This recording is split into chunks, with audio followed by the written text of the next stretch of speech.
Hi hello నమస్తే, welcome to వెరిడియన్ studios.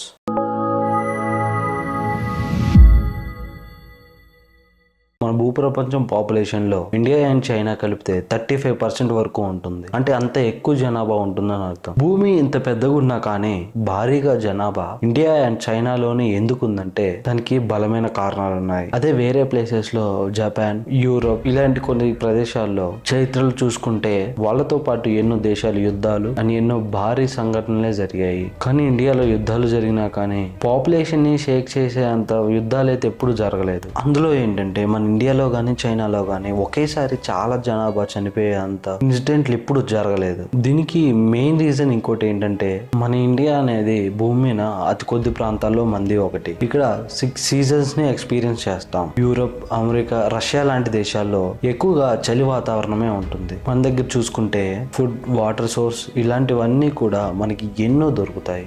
అంటే ఎప్పుడు ఎవరికి ఏ కొరత రాలేదు. కొన్ని కోట్ల సంవత్సరాలుగా అన్నం, పప్పు ఎప్పుడూ కూడా ఇబ్బంది పడలేదు. అందుకే ఇండియాలో ఇండస్ వాల్యూ సివిలైజేషన్, చైనాలో ఎల్లో వాల్యూ రివల్యూషన్ ఇవి చాలా రోజుల నుంచి చాలా స్థిరంగా అయితే నిలబడ్డాయి. ఇంత ఎక్కువగా జనాభా ఉండడానికి కారణం ఏంటంటే భూమి మీద ఉన్న ఏ దేశాలు కూడా పాపులేషన్ ని అంత సీరియస్ గా తీసుకోలేదు. మన ఇండియన్ ట్రెడిషన్ లో ఎక్కువ మంది పిల్లలు ఉంటే మంచిది, అబ్బాయిలు పుడితే ఇంకా మంచిది అనే ఒక బలమైన ఆలోచనతో ఉండేవారు. చైనాలో కూడా కొంతకాలం ఇదే సిచ్యువేషన్ ఉండేది. చైనా 1970లో స్ట్రిక్ట్ పాపులేషన్ రూల్ అయితే తీసుకొచ్చింది. మన ఇండియాలో మాత్రం స్ట్రిక్ట్ గా ఇంతవరకు కూడా ఏ రూల్ అమలు కాలేదు పాపులేషన్ గురించి. నార్మల్ గా మనం అన్ని తెలుగు మూవీస్ లో చూస్తూనే ఉంటాం కదా, ఎవరో పెద్ద పొలిటీషియన్ కానీ ఎవరో పెద్ద బిజినెస్ మ్యాన్ కానీ వాళ్ళంతా కూడా వేరే దేశంలో ఉన్న స్విస్ బ్యాంక్ లోనే దాచిపెడతారు. మీకు ఇంకా ఈజీగా అర్థం అవడానికి బెస్ట్ ఎగ్జాంపుల్ చెప్తాను చూడండి. మీరు తెలుగులో ఇజం మూవీ చూసినట్టయితే కొంచెం మీకైతే అర్థమవుతుంది. పెద్ద పెద్ద నాయకులు, బిజినెస్ మ్యాన్లు కూడా వేరే వాళ్ళ మీడియేటర్ సహాయంతో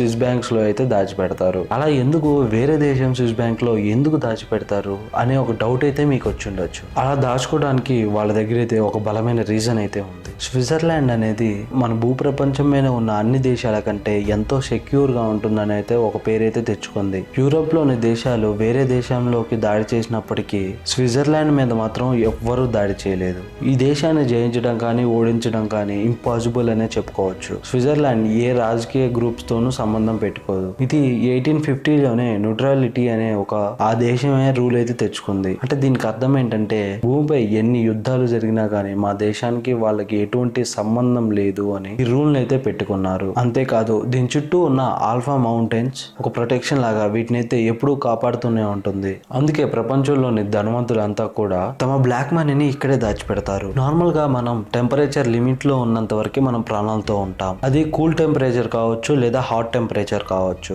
ఎంత కంట్రోల్లో ఉంటే మనం కూడా అంత సేఫ్ గా ఉంటాం కదా. అందులోనూ మన యూనివర్స్ లిమిట్స్ ఎంత కంట్రోల్లో ఉంటాయో చూడండి. ముందుగా చాలా తక్కువగా ఉన్న టెంపరేచర్ గురించి మాట్లాడుకుందాం. దాన్ని అబ్సల్యూట్ జీరో టెంపరేచర్ అని అంటారు. అది దగ్గర దగ్గర -273 సెల్సియస్ వరకు ఉంటుంది. ఈ లెవెల్ ఆఫ్ టెంపరేచర్ కి చేరుకున్నప్పుడు ఆటమ్స్ కూడా కదలకుండా, పని చేయకుండా కంప్లీట్ గా ఆగిపోతాయి. అది కూల్ టెంపరేచర్ కి ఉన్న మినిమం లిమిట్. మనం చూసేది వేడిలో 50 డిగ్రీ సెల్సియస్, 100 డిగ్రీ సెల్సియస్ లేదా 1000 డిగ్రీ సెల్సియస్ వరకు మనం చూసుంటాం. అసలు యూనివర్స్ లోని మాక్సిమం లిమిట్ ఎంత అంటే మన సన్ దగ్గర ఉన్న సర్ఫేస్ లోని టెంపరేచర్ ఎంతో తెలిస్తే షాక్ అవుతారు. 5500 సెల్సియస్ వరకు ఉంటుంది. నేను చెప్పింది సన్ పైన ఉన్న సింగిల్ లేయర్ గురించే. సన్ మిడ్ లేయర్ వరకు వెళ్తే 1.5 crore సెల్సియస్ వరకు ఉంటుంది. ఒక స్టార్ పేలిపోయే సమయంలో ఎంత సెల్సియస్ వరకు ఉంటుందో తెలుసా? 100 బిలియన్ సెల్సియస్ వరకు ఉంటుంది. అంటే అది సూర్యుడి కన్నా ఎన్నో రెట్లు ఎక్కువ వేడినే సృష్టిస్తుంది,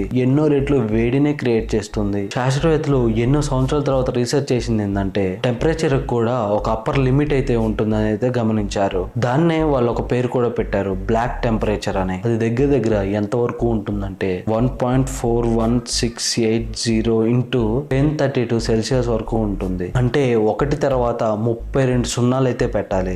అత్యంత ఎక్కువ వేడిగా గుర్తింపు చెందింది. ఈ రేంజ్కి మించి ఉండడానికి ఈ యూనివర్స్ లో అస్సలు అవకాశం లేదు.